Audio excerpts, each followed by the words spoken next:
So we're going to talk a little bit about organizational change, and to do that, I'd like to do a very quick and simple survey. I'd like to get people moving. So right now, what I'd like everybody to do is everyone stand up. Just right where you're at. You don't have to go anywhere. Just we'll make this really easy for you. All right? Get those motor neurons going. Okay, so here's the question that I would like to explore with this particular audience. I want to find out how many people in the room have experienced significant organizational change at some time in your career. And the way I'd like to do that is if you have had this kind of experience, you've been through an organizational change, I would like for you to remain standing. And if not, if you're one of those fortunate few who haven't had this joy yet, you can sit down. Look around the room. All right, but let's go one level deeper for all those that are still standing. Now I want to find out how many have been through an organizational change that you would consider to be a failure. So if you've had that experience, remain standing. And if you've never had that joy, you can be seated. I'd like everybody to look around the room. All right, go ahead and have a seat. Thank you for indulging me. I've given this presentation multiple times in different venues around the world, and I always start with those same two questions. And I always get the same results. Here's what it tells us. Organizational change is hard, and it's prone to failure. And like many of you, I've experienced it myself in my own career. And especially as I moved into this role of coaching and consulting Agile and DevOps transformations. I saw this pattern over and over again. In fact, it was those very experiences that motivated me to pursue my doctorate. And I wanted to understand through my research, why is change so hard? What causes these failures? And more importantly, what recommendations can I give to my clients that would help them beat those odds and have their change efforts succeed? So my research work began, as all doctorates do, with a survey of the existing literature. And I focused on organizational change, and right away I came across Dr. John Kotter.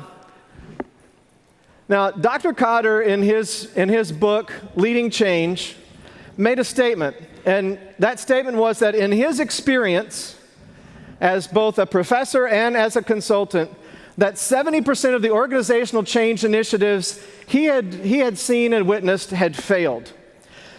Now, what followed was a bunch of additional research by other scholars in the field, and the numbers may have been different. Right? Some had 70%, some had other numbers, but regardless of the specific percentage, they all agreed that organizational change initiatives fail more often than they succeed. Now, the study that really caught my attention was a survey of all the different studies on the topic to see if certain kinds of change are more or less successful than the others. And the worst success rates were found in the initiatives involving culture change. 19% success.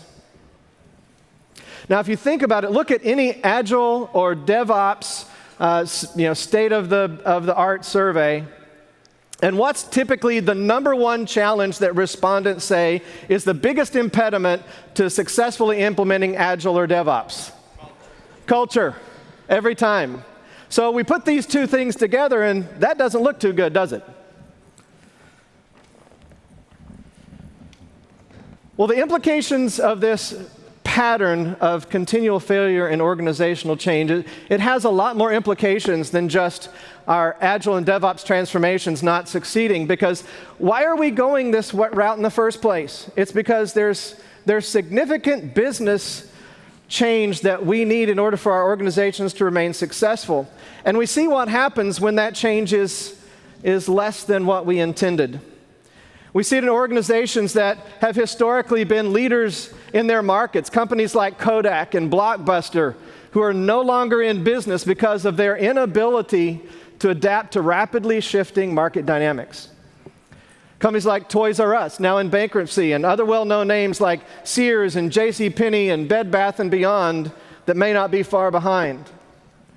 The truth is, our organizations today exist in some of the most dynamic times in human history. The pace of technological change, globalization, new entrants that are completely disrupting entire markets almost overnight. And you can bet that that pace of change is going to accelerate. It's not going to slow down. So even though change is hard and it's prone to failure, at the same time, it's clear that change we must.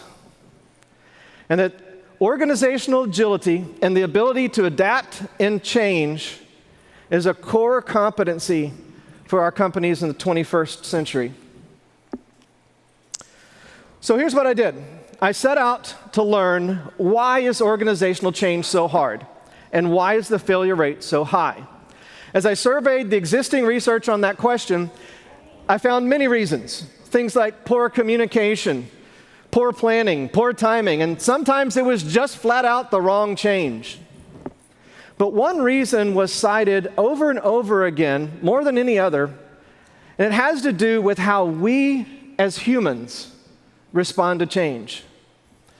Think about that. Think about when I asked you all to stand up and I had you go back into that point in time where you experienced organization change that failed. Many of you probably, like me, it immediately brings back and evokes an emotional response. And what happens is, many times when a change is first announced, there is some excitement. Hey, there's something new, and there's buzz. But as challenges start to come, oftentimes it wasn't always what we thought it was going to be, and people start to get confused. And then as time goes on and those things aren't resolved, the confusion turns to frustration. Sometimes people find that they're not able to succeed as easily in the new way of working as they were in the old, before the change. And that can lead to anxiety. Am I going to make it through this? Am I going to have a job? Will I be able to provide for my family? Now, these thoughts, unresolved, lead to fear. I don't know if I'm going to make it. Now, we're at the bottom of Maslow's hierarchy of needs, right? We're in full survival mode. In fact, what happens is that fear often turns into resistance, and sometimes it's not even conscious, it's instinctive. In fact, if you look in the research, you'll find that resistance to change is the most cited reason for organizational change failure. So with that information in hand, I expanded my search to see if I could find any remedies, any way to anticipate and avoid these patterns that I could share with the companies that I coach.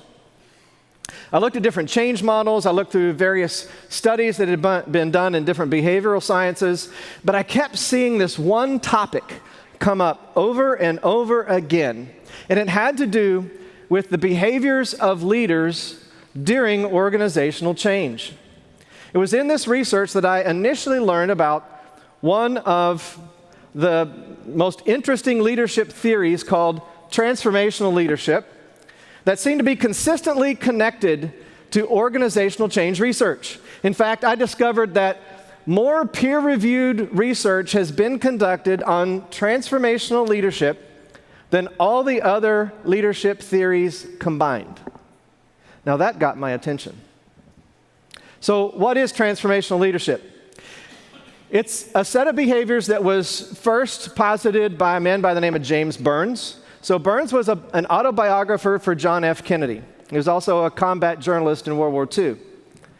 And in this book, he used these observations of these great leaders of his time, along with some other writings in the study of leadership. And from that, he wrote his findings in his book. So let me give you a quick overview of what transformational leadership is all about.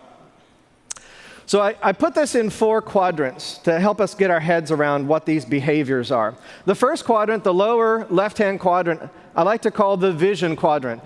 This is the ability of the leader to cast a clear and compelling and inspiring vision that creates organizational alignment, and it motivates all of us to all be aimed toward that same noble goal. Right? It encourages us. And a lot of these patterns were also expressed in other theories like charismatic leadership.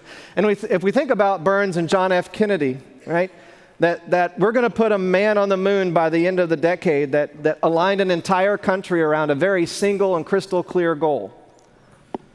The second quadrant is what I like to call authenticity. This is the ability of the leader to be a role model, to set an example, to be a lifelong learner, to emulate this pattern of always growing and leading with integrity. And charismatic leadership as well as authentic leadership talks about some of these same traits.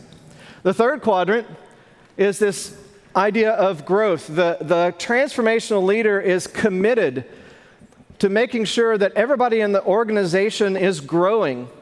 Everybody has individual goals, places they want to take their careers. And the transformational leader cares about that. They have genuine care and concern, not the fake check-in-the-box care, right? Because we all have that radar on. We know when it's real or not, right? But transformational leaders really want to make sure that people are achieving their very best. And then the fourth quadrant, and this is the quadrant that, if you'll notice, like for instance in growth, servant leadership, empathetic leadership, a lot of these things have been discussed already, but one thing that Burns really tapped into that others weren't talking about at the time was this idea that even though we can create these really good vibes amongst the people in the organization, at the end of the day, we still have to perform. We still have to deliver business results. And to do so, that means we have to be innovative, we have to be creative, we have to be competitive. And what Burns said is the best way to do that is for the leader to get out of the way, to create an environment where people can challenge the status quo, where they can innovate. And the best way to do that is to decentralize the decision-making authority, empower others. And we've seen other bodies of research extend beyond what Burns proposed in this quadrant that I call creativity. Adaptive leadership is a more contemporary discussion of what happens when this changes in a whole new area of unknowns. We've never gone here before. And what does that demand of 21st century leadership? Now, if you look at it, the bottom two are really about the leader leading themselves. Am I leading with vision? Am I inspiring others? Am I leading with integrity and authenticity? The top two are really about the leader and how they interact with others. Do I have genuine care and concern for the people in our organization? Am I helping them grow? Am I unleashing them to achieve their full potential? Am I giving them the opportunity to innovate? And last but not least, the transformation leader understands the journey is never done. They're always learning. They're always growing. They're always developing themselves as well as the people in the organization. So what I discovered in my research on transformational leadership is just how strongly it's been correlated in many studies with successful organizational change, largely due to the way employees respond to the change when their leaders are exhibiting these behaviors. In fact, multiple studies have concluded that how leaders lead has a greater influence on successful organizational change than any specific change methodology. But the most exciting thing I learned from all of this research is that these leader behaviors can be learned. We're not born with them. We can absolutely choose to be this kind of leader, learn and adopt these behaviors. So Gene mentioned that our story met several years ago, and he was so supportive all the time I was going through this process. Every time we talked, he was curious, what are you learning? What are you learning? And then last year invited me to share in one of the breakout sessions what I'd learned so far.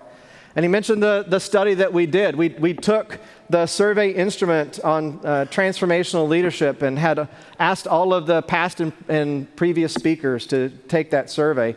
We got a statistically significant result, and that's right out of the report, right? So by far, this group of leaders, that were successfully leading transformation in their organizations, all self-identified with these transformational leadership behaviors. And of course, Gene also mentioned that they were so excited about that, he and Nicole and everybody at DORA actually added it to this year's State of DevOps report. And if you haven't had a chance to read that, I strongly encourage it, because some of the findings are absolutely amazing. What I found was amazing is while my study was correlational, they were able to find that these behaviors are actually predictive.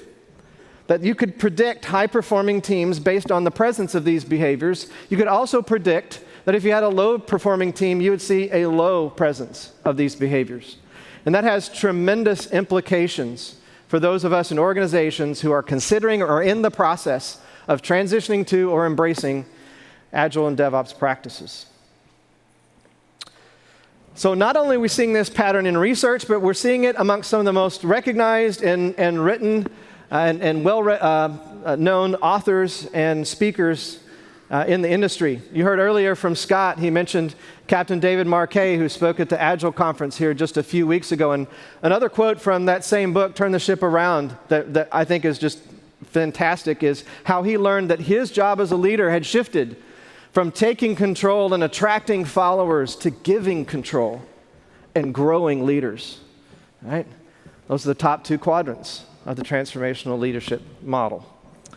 And then folks like Simon Sinek, and Start With Why and Leaders Eat Last. And there's a quote in his book where he talks about it's the role of the leader to create that environment for innovation, right? Creativity quadrant.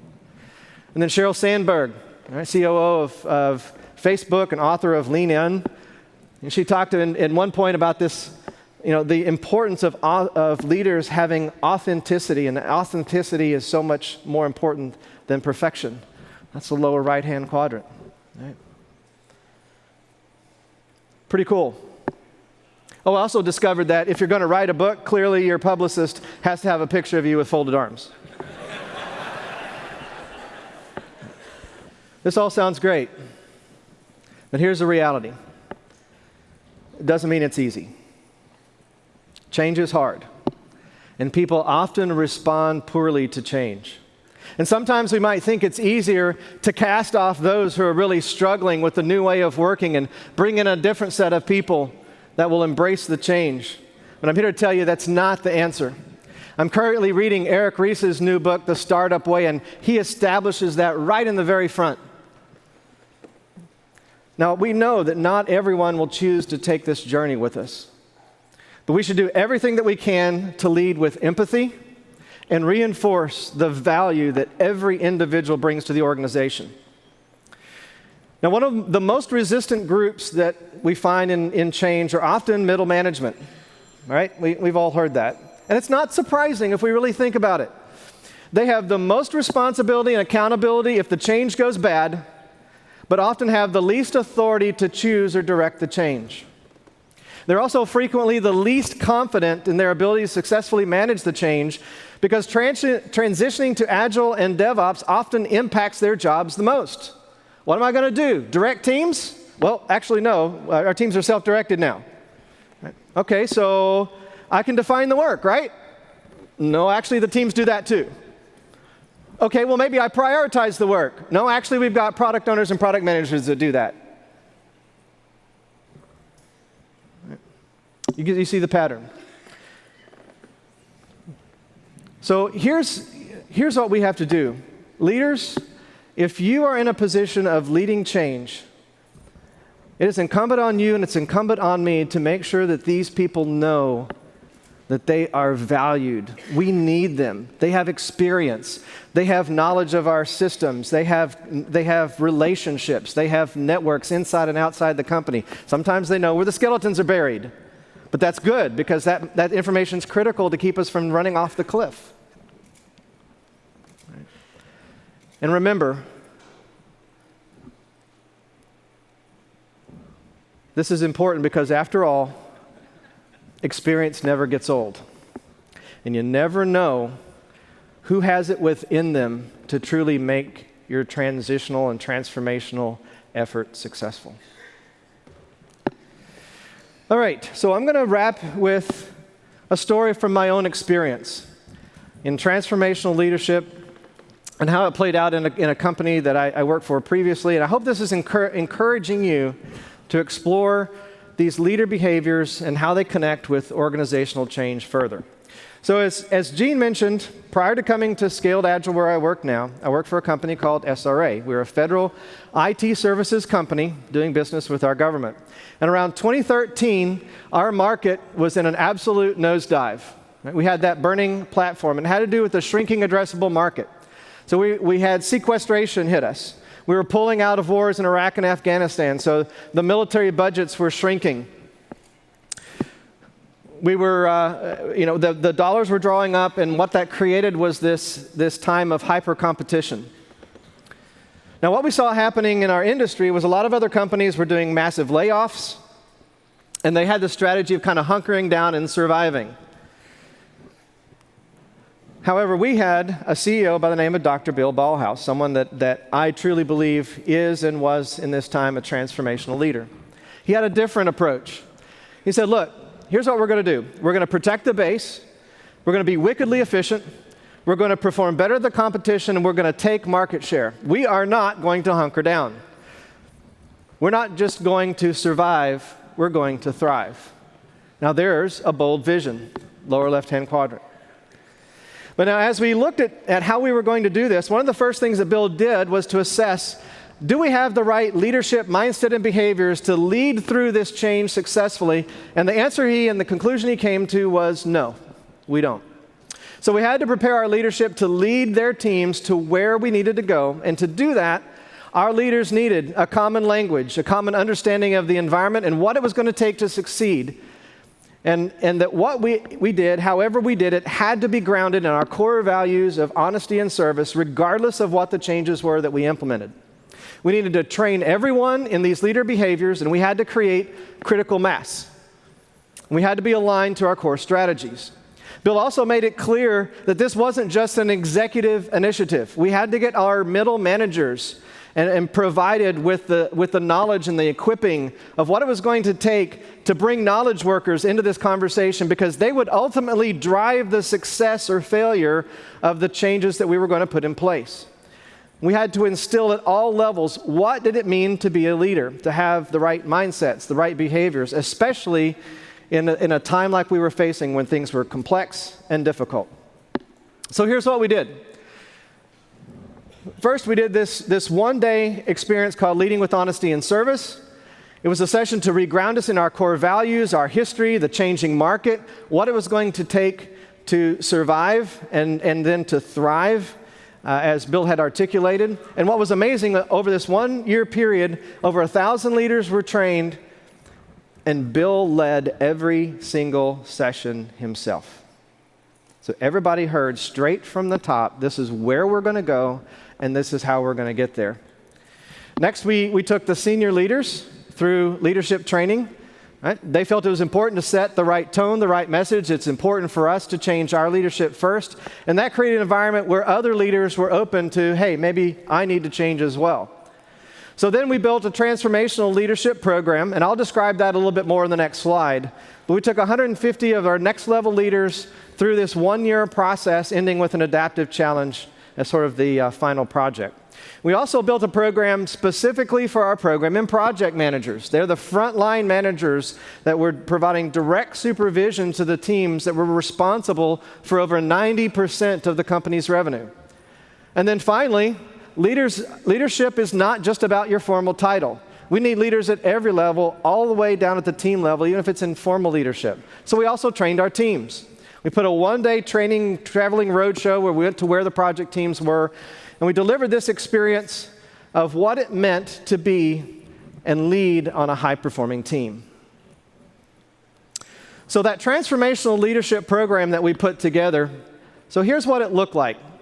It was a synthesis of best thoughts and ideas from organizational development, from transformational leadership, from adaptive leadership, and we put it all into this sequence of steps. First, everybody took a 360 assessment. We're biased. We don't have a good, clear picture of our own strengths and weaknesses, so we needed to get that baseline where each person was starting from. And we gave each individual some feedback based on the results of the survey. We then formed everybody into small teams, right? Small teams are awesome. We know that. So we went through the process with your small team. We then did 4 in-residence workshops, so 4 times a year, basically once a quarter, and each session was focused on one of the 4 areas of transformational leadership. And it wasn't just a lecture, it was very experiential. We used the best of adult learning and brain science from folks like Sharon Bowman and training from the back of the room. So you got to interact with these principles and really exercise them as an individual leader. Everybody had one-on-one mentors that we could have private conversations with, to be very transparent and get some honest feedback. That was really important. We gave them the reading list. We talked about that continuous individual plan, do, check, adjust cycle that transformational leaders have to have. And so we gave them some good resources to turn to. Virtual check-ins, each small group had a coach. And so we do call-ins just to see how everybody's doing in exercising the things between the immersion days that they wanted to work on. And then at the very end, everybody picked an adaptive challenge. Now, adaptive challenges were where people saw either a great opportunity or a big barrier to this vision that we had as a company, and they would select that adaptive challenge. They would form their team, could be their existing team or a virtual team, and they would tackle that challenge, but they would tackle it using these new leader behaviors that we have been focusing on the last year. And some of the results were absolutely amazing. I spent my last year in the company working on a workforce optimization team whose purpose was to turn the curve of our attrition rate and be very proactive in finding people that next assignment when their projects were coming to end rather than just sending them to the job board. And it was amazing, the feedback. People said, I'm working for this company for 20 years, and it's the first time I felt that somebody actually cares whether I stay here or not. Awesome stuff.